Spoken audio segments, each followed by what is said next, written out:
انہوں نے بھی کاغذات نامزدگی جمع کروا دیے ہیں۔ تحریک انصاف کی ٹکٹ ان کو حمایت ان کو ملتی ہے یا نہیں ملتی یہ ابھی واضح نہیں ہے، لیکن اب یہ واضح ہو گیا ہے کہ سمیع اللہ چودھری اس حلقے سے الیکشن لڑ رہے ہیں۔ ان کے کاغذات نامزدگی جمع ہوئے تھے، وہ منظور ہو گئے ہیں۔ اب جو ہے وہ ابتدائی فہرست میں ان کا نام موجود ہے۔ 33 کل ٹوٹل امیدوار ہیں، جس میں سے 6-7 پاکستان مسلم لیگ نون سے ان کا تعلق ہے، لیکن کوئی تگڑا کینڈیڈیٹ اس طرح کا نہیں ہے جو کہ چیلنج کر سکے چنر فیملی کو یہاں پر۔ اسی طرح سے باقی پاکستان پیپلز پارٹی کے بھی 2-3 لوگ ہیں جنہوں نے کاغذات جمع کروائے ہیں، اور اس کے علاوہ آزاد امیدوار ہیں جو کہ میدان میں ہیں۔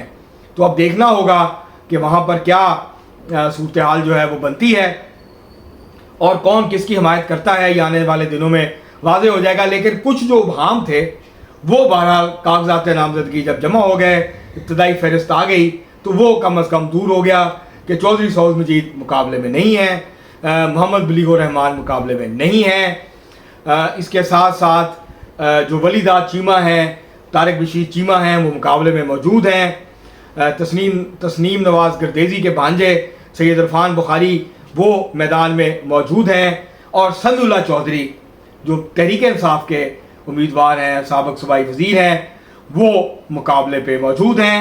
ان کے کاغذات نامزدگی جمع ہوئے ہیں۔ اب کیا وہ الیکشن لڑتے ہیں، ان کو تحریک انصاف حمایت کرتی ہے نہیں کرتی ہے، یہ ابہام ابھی تک باقی ہے، لیکن یہ کم از کم ابہام اب نہیں رہا کہ یہ سب لوگ مقابلے میں ہیں، اور جو مقابلے میں نہیں ہیں وہ بھی اب واضح ہو گیا کیونکہ ان کے نام لیے جا رہے تھے۔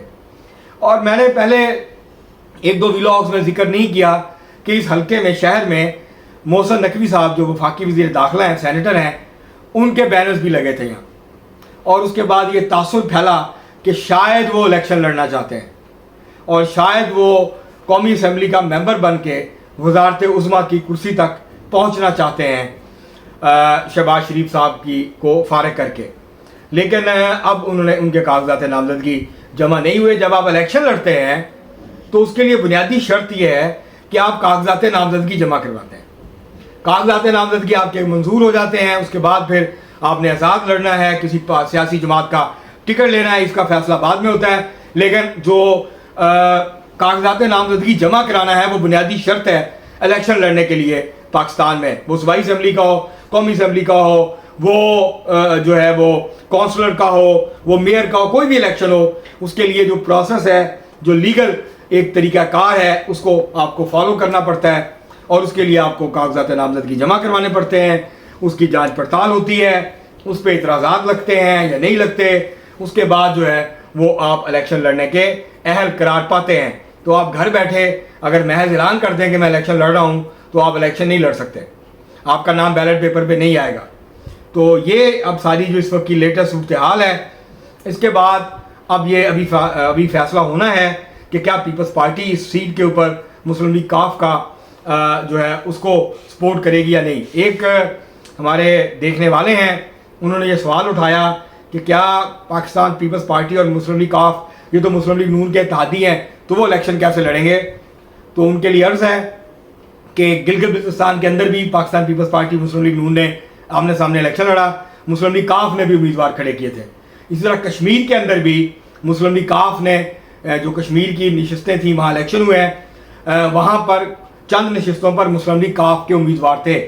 مثلا جو گجرات کی نشست ہے کشمیری مہاجرین کی، اس پہ مقابلہ ہی مسلم لیگ کاف اور مسلم لیگ نون کا تھا، اور کافی زوردار وہاں پہ اچھا مقابلہ جو ہے وہ دیکھنے کو ملا۔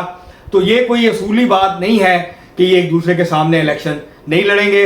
اب مجھے لگتا ہے کہ شاید اس پہ پھر کسی ولاگ میں بات کریں گے، لیکن لگتا ہے کہ اگلے الیکشن میں گجرات میں بھی مسلم لیگ کاف اور مسلم لیگ نون آمنے سامنے ہوں گی، ان کی ایڈجسٹمنٹ نہیں ہو پائے گی، سیٹ ایڈجسٹمنٹ۔